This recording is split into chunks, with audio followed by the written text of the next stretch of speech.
তাকে জয় শ্রীরাম বলতে বল ভাই, মেয়েরা বল জয় শ্রীরাম, বল জয় শ্রীরাম, তোরা বল আরেকবার বল ব্যাপক জয় শ্রীরাম, আরেকবার বল।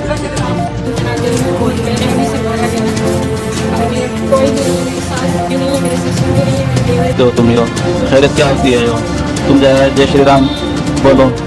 इसी तरह के और 2-3 अल्फाज उन्होंने बोले। 3 लोग आए एकदम पास में और मेरे आगे आके रुके और मुझे मेरे बाइक पर थे, खुद में गंदी गाड़ी। मुल्क में जो सूरत हाल है ये करके वो लिंचिंग के नाम पे ज्यादातर मुसलमानों को शिकार बनाया जा रहा है। इसकी वजह ये सब जो हो रहा है खामियत लोग बयान दे रहे हैं, चाहे मरकजी हुकूमत वाले।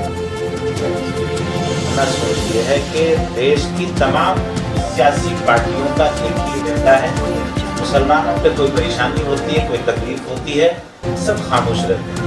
ये बहुत अफसोसनाक है। अब अपने अपने वोट बैंक की वजह से इस तरह के हालात कर रहे हैं, बल्कि जो सेंट्रल हुकूमत है उनके वजीर झारखंड में इससे पहले हो चुका था। वजीर ने बयान दे दिया पार्लियामेंट में कि मदारिस में मुसलमानों को ये दहशतगर्दी की तालीम होती है, वहाँ लोग बना लेते हैं।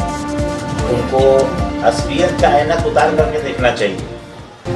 पूरी दुनिया देख रही है फेसबुक पे, व्हाट्सएप पे कि कहाँ गोली चलाने की ट्रेनिंग हो रही है, कहाँ बम चलाने की ट्रेनिंग हो रही है। जिसने देश में आतंकी हमला कराया उसको आपने इलेक्शन में जिताकर, जिसको मॉब लिंचिंग जिसको कर दिया गया, जिसने किया था मॉब लिंचिंग, वो जब जेल से उनको बेल मिला है तो उसको वो फूल का हार पहना रहे हैं, शाबाशी।